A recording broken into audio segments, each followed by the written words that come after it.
स्वागत है आपका हमारी इस खास पेशकश। देश प्रदेश में हमारी कोशिश रहती है कि आपके प्रदेश की हर वो खबर आप तक पहुंचाएं जो आपके लिए जानना है जरूरी। तो सबसे पहले शुरुआत कर रहे हैं हम उत्तर प्रदेश से, जहां पर प्रवासी मजदूरों और उनके परिवारों को मुफ्त में राशन बांटने जा रही है सरकार। और ये वो लोग हैं जो लॉकडाउन के बाद दूसरे राज्यों से उत्तर प्रदेश लौटे हैं। इसके तहत हर व्यक्ति को 3 किलो गेहूं और 2 किलो चावल दिया जा रहा है, यानी कि 5 किलो अनाज जो है वो प्रति व्यक्ति को यहाँ पर योगी सरकार मुफ्त में देने जा रही है। और इसके अलावा जो दूसरे गरीब हैं, जो दूसरे लोग हैं जो कि आर्थिक संकट झेल रहे हैं या जिनकी नौकरियां चली गई हैं, उनके लिए भी सरकार तमाम योजनाएं लेकर आ रही है। लेकिन आज से ये जो योजना शुरू होने जा रही है, इसमें खास तौर से सिर्फ प्रवासियों पर ध्यान दिया जा रहा है, क्योंकि हम जानते हैं कि प्रवासी मजदूर जो हैं वो काफ़ी कष्ट और संकट झेल कर यहाँ पर पहुंचे हैं और ऐसे में उन लोगों को फौरी राहत देना ज़रूरी था। ज़्यादा जानकारी दे रहे हैं मेरे सहयोगी कमाल खान। ये 5 किलो प्रति व्यक्ति दिया जा रहा है और इसके अलावा 1 किलो चना दिया जा रहा है और ये प्रवासी लोगों के लिए अलग से कुछ बनाया गया है। इसके अलावा जो है बहुत सारे गवर्नमेंट की अलग अलग स्कीम्स हैं जिसके तहत उनको अनाज मिलता है। पिछले दिनों उनको 5 किलो प्रति व्यक्ति चावल फ्री मिल रहा था, तो जिसके यहाँ अगर 5 लोग हैं परिवार में तो उसको 25 किलो चावल फ्री मिल रहा था। तो ये हर महीने अलग अलग तरह के बहुत तरह की स्कीम्स सरकार बनाती रहती है।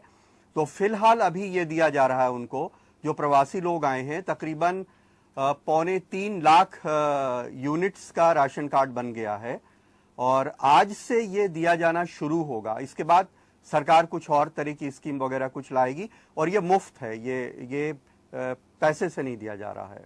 सरकार ने एक सारे गांवों में सर्वे हो रहा है। सारे जो ब्लॉक लेवल पे लोगों से कहा गया है, जो भी अफसर हैं, कि एक लिस्ट बनाएं कि जो गांव में जो लोग आ रहे हैं प्रवासी, वो कितने क्या हुनर जानते हैं। तो उनकी अलग अलग कैटेगरी बनाई जा रही है। इलेक्ट्रीशियन है, प्लम्बर है, कोई मोबाइल रिपेयरिंग करने वाले हैं, कोई दर्जी हैं, कोई और तरह का काम जानने वाले हैं। तो जो अनस्किल्ड लोग हैं या बहुत सारे सेमी स्किल्ड लोग जो मनरेगा में काम करने के इच्छुक हैं, उनका जॉब कार्ड बनाया जा रहा है, सारे प्रधानों से कहा गया है।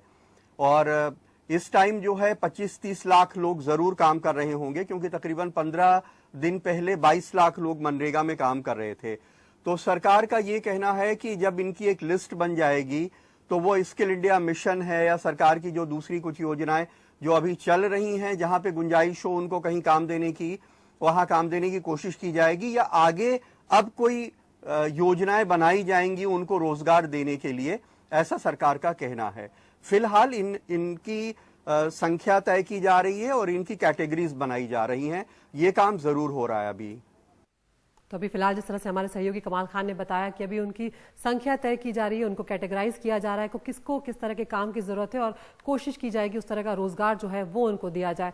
तो उत्तर प्रदेश सरकार जो है वो लॉकडाउन खोलने को लेकर नई गाइडलाइंस भी उनकी तरफ से जारी की गई है, जिसके मुताबिक लॉकडाउन के बाद धार्मिक स्थल, होटल, रेस्टोरेंट जो हैं वो खुलेंगे, शॉपिंग मॉल जो हैं वो भी खुलेंगे, ऑफिस पूरी क्षमता के साथ खुलेंगे और लोगों को यहाँ 3 शिफ्ट में आने की इजाज़त दी जाएगी दफ्तरों में। बाजार सुबह 9 बजे से रात के 9 बजे तक रोटेशन में खोले जाएंगे। इसके अलावा शादी के जो समारोह होंगे उनके लिए प्रशासन से इजाज़त लेनी ज़रूरी होगी। इसके अलावा बारात घर खोलने की भी इजाज़त मिल जाएगी। शादी में सिर्फ 30 लोगों के शामिल होने की इजाज़त यूपी सरकार की तरफ से दी जा रही है और इस बीच सोसाइटीज़ जो हैं उनके अलग से नियम तय किए जाएंगे।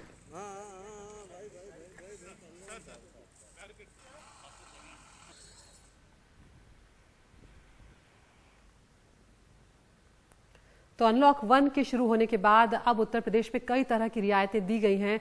सैलून जो हैं वो खुलने जा रहे हैं, ब्यूटी पार्लर्स जो हैं वो खुलने जा रहे हैं, पार्क जो हैं उनको भी खोल दिया गया है।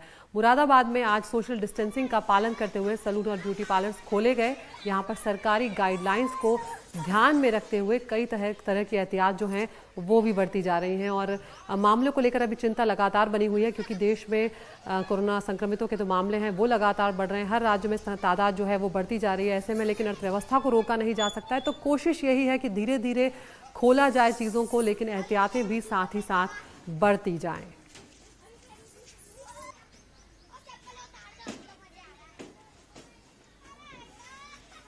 वाराणसी की अब हम बात करते हैं यहाँ पर वाराणसी की अगर बात की जाए तो गंगा घाट पर हर साल हम देखते हैं कि गंगा दशहरा जो होता है वो एक बहुत बड़ा आयोजन होता है। हजारों श्रद्धालु जो हैं वो यहाँ पर जुटते हैं, लेकिन इस साल ये पूरी तरह से यहाँ पर गायब है।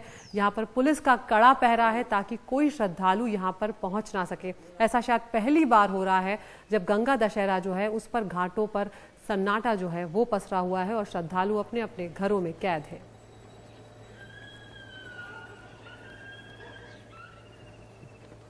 और अब बात करते हैं उत्तर प्रदेश सरकार जिस तरह से 8 जून से धार्मिक स्थलों को खोलने की अनुमति दे रही है, लेकिन आज अब गंगा दशहरा के मौके पर प्रयागराज में बड़ी संख्या में श्रद्धालु जुटते हुए नजर आए। तो वाराणसी में तो नहीं पहुंचे, लेकिन प्रयागराज में श्रद्धालु नजर आए हैं। इन श्रद्धालुओं ने संगम घाट पर सामूहिक स्नान किया है।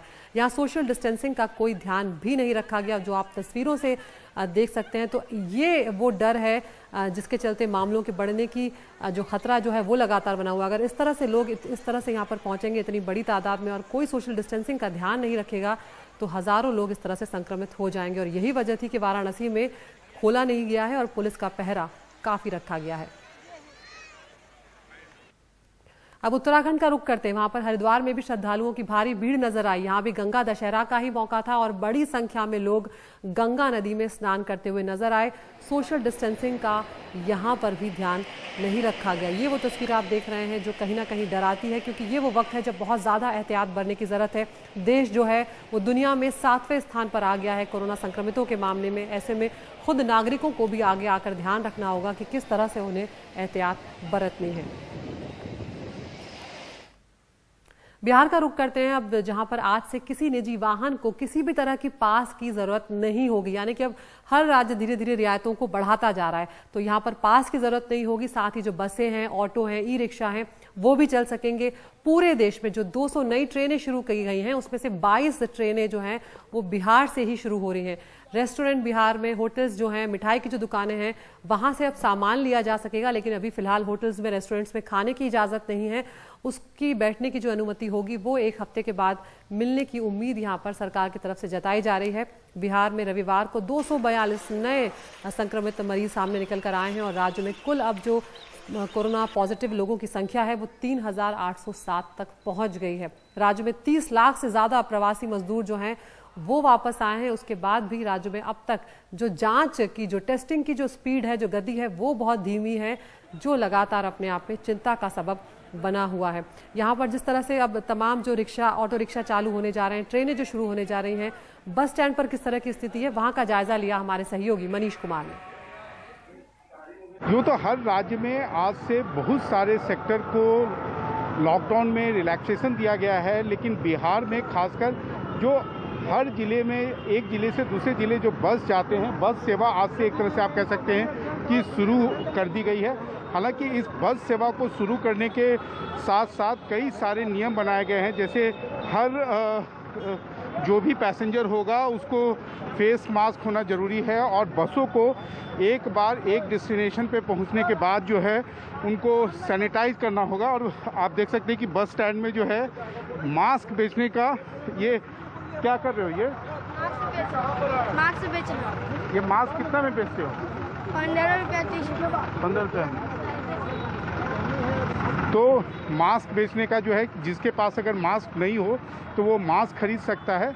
हाँ, लेकिन साथ ही साथ राज्य सरकार ने ये भी नियम बनाया है कि जब आप, अगर कोई भी व्यक्ति बिना मास्क का हो, अगर आपने बस को सैनिटाइज नहीं किया है तो शायद उस बस को फिर से परमिशन नहीं मिल सकता है।